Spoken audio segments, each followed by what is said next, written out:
The wind that moved through the forest of Velmora always carried strange sounds after midnight.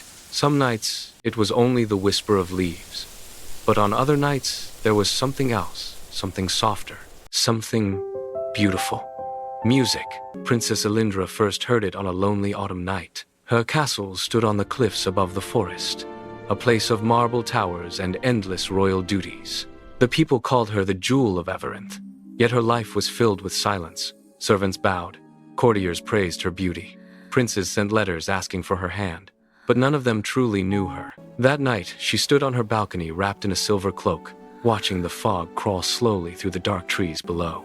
Then, it came again. A melody so hauntingly beautiful that her breath caught in her chest. It sounded like a piano, though no piano had existed in those ruins for centuries. She frowned. Everyone knew about the abandoned palace deep inside Velmora Forest. The old palace had belonged to a forgotten king who died 300 years ago. Since then, no one dared approach it. People said it was cursed, yet the music continued, soft and sorrowful. Elindra whispered to herself, "Who is playing that music? In this dead palace, how can that be?" Curiosity burned stronger than fear. So the next night, when the moon rose high and the castle slept, the princess slipped into the stables. Her horse snorted quietly as she saddled him. Quiet, Orion. Today we will chase ghosts. The ride through Velmora Forest felt like entering another world. Silver moonlight spilled through ancient trees. Mist curled along the ground like pale serpents. Somewhere an owl cried softly. Then, Orion suddenly stopped. The music, it was clearer now.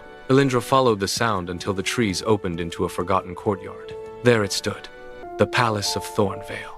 Once magnificent, now broken by centuries. Vines strangled its marble pillars. Windows stared like empty eyes. The iron gates hung crooked. Yet from inside the ruins, the piano played. Slow, beautiful, lonely. Elindra tied Orion to a tree and stepped toward the gates. Her heart pounded. It's calling to me. "It's only music," she whispered. But as she stepped inside the courtyard, the air turned strangely cold. The melody echoed through cracked halls. She pushed open the palace doors. They groaned like something waking from a long sleep. Inside, dust lay thick on the floors. Moonlight poured through shattered glass. Yet, the music continued. Elindra followed it through the ruined hallways until she reached the grand ballroom. The moment she stepped inside, she froze. A piano stood in the center of the room, and someone was playing it. Her breath vanished. The man seated at the piano wore old royal garments from another age, black velvet, silver embroidery, a long cloak flowing behind him. His hair was dark as midnight, but his body shimmered faintly, like mist touched by moonlight. He was transparent, a ghost. The music stopped. Slowly the man turned. His eyes widened in shock. "A living soul," he said softly. Elindra's heart hammered. You can see me. "You can see me." The ghost stood slowly. "Of course I can see you." His voice was calm, but filled with wonder. "In 300 years, no living person has walked these halls." Elindra swallowed. You are a ghost. The man gave a faint smile. "Correct." She studied him carefully. Despite the ghostly glow, he looked astonishingly real. Handsome, in a quiet, tragic way. Who are you? She asked. The ghost bowed slightly. "I am King Valemir of Thornvale." Elindra's eyes widened. The king who died 3 centuries ago? "Yes." And you're still here? Valemir gestured around the ruined ballroom. "It spines my spirit." A soft sound interrupted them. A shape trotted through the broken doorway. Elindra jumped. It was a large, wolf-like dog, but translucent like Valemir. The ghost animal padded to the king's side and wagged its tail. "This is Ardent." Valemir scratched its ears. The dog barked happily. "A ghost dog," Elindra whispered. "Faithful even in death," Valemir said with gentle affection. Ardent sniffed the air and trotted over to Elindra, tail wagging. She knelt instinctively, but when her hand reached to pet him, it passed straight through his glowing fur. The dog barked playfully anyway. Elindra laughed softly. I suppose even ghost dogs are visitors. "You are not afraid, princess?" A little. "Most flee in terror." Curious mostly. He studied her face. You are royal. Greetings, I am Princess Elendra Avernoth. Valemir gave a small, respectful nod. Well, Princess Elindra, welcome to my grave. The words should have sounded frightening. Instead, they sounded lonely. She glanced around the ruined ballroom. You've stayed here 300 years? Yes. Alone? Valemir glanced at Ardent. Not entirely, but enough to be proud. Elindra smiled faintly. Then she looked back at the piano. Was that you playing? Yes. It was beautiful. Valemir hesitated. No one had said that in a very long time. Silence settled between them. Finally, Elindra said quietly, May I hear more? Valemir slowly sat again. His ghostly fingers touched the keys. The piano began to sing once more. Elindra sat across the room listening. The music wrapped around her heart like moonlight. For the first time in years, she forgot the crown, the court, the endless expectations. There was only the melody, and the lonely ghost who played it. That night, she stayed until the first hint of dawn touched the sky. As light crept through the windows, Valemir's form began to fade. The sun weakens my spirit. Elindra stood. Will you be here tomorrow night? Valemir looked surprised. You would return. Yes. A faint smile touched his lips. Then I will play. From that night forward, Elindra returned again and again.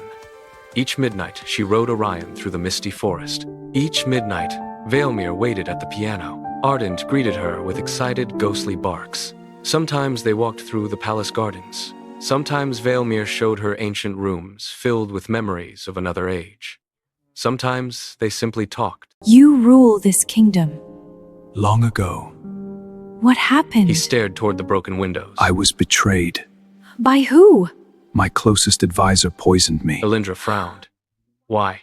Power. My death left the kingdom to crumble. Ardent rested his glowing head on Valemir's knee. Elindra's voice softened. You deserve better. Valemir looked at her with quiet gratitude. You deserve a life beyond lonely forests and ghosts. Yet she kept returning. Weeks turned into months. Winter melted into spring. Their laughter slowly replaced the palace's silence. But one rule remained. They could never touch. The first time Elindra tried, her fingers nearly brushed his. Valemir stepped back quickly. Don't! Why? His voice grew serious. The curse binding me here is fragile. What curse? If any living person ever touch me, my spirit will vanish. Elindra's heart tightened. Disappear? Forever. So we can never...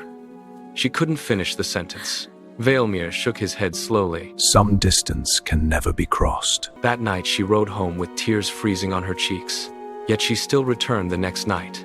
And the next. Because even loving him from afar felt better than never seeing him at all. One evening, as they walked beside the moonlit courtyard fountain, Elindra asked quietly. Do you ever wish you were alive again? Valemir looked toward the stars. Every night, I look at the stars, so I could hold your hand. Her heart skipped painfully. Then maybe we should find a way to break the curse. Valemir shook his head. Ghost curses rarely end happily. But Elindra refused to give up. She searched ancient libraries.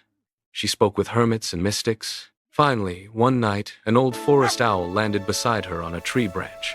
The owl spoke in a voice older than time. There is a way. What way?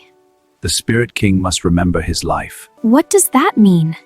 The moment he loved most in his human life must return. And then, The curse will break. hope exploded inside her chest. The next night, she told Valemir everything. He listened quietly. My happiest moment. He thought long and hard.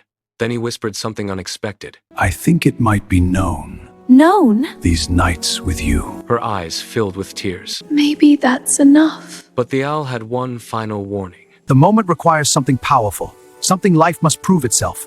I understand. The final night arrived under a sky full of silver stars. She walked into the ballroom where Valemir played the piano. The music stopped when he saw her. You look different tonight. He said softly. Elindra stepped closer than ever before. I think I found the way to free you. Valemir's expression darkened. At what cost? Trust me. Ardent wagged his ghostly tail anxiously. Elindra raised her trembling hand. Valemir stepped back. You know what happens if you touch me. Yes. Elindra, her voice trembled. I would rather hold you once, rather than a lifetime spent wishing. Tears filled Valemir's eyes. You don't understand. Maybe I do. She stepped forward. Her fingers reached his. For a moment, the world held its breath. Then her hand touched his. Light exploded through the palace. The curse shattered like glass. Valemir gasped. For the first time in 300 years, he felt warmth. His body solidified. My His heart heart is began beating. beating again. He was alive. Alindra stared in disbelief. I Valemir can looked down at his feel! hands. I can feel. Ardent barked wildly as his ghost form also turned solid. The dog leapt joyfully around them. Valemir looked at Alindra. Slowly, he reached out. This time, when he touched her cheek, it was real. Warm. Alive. You break the curse. Alindra smiled through tears. No. We did. Outside, dawn rose over Velmora Forest. For the first time in centuries, the palace of Thornvale was no longer haunted. And the Ghost King was finally free. But the greatest miracle of all was simple. At last, the princess could hold the man she loved.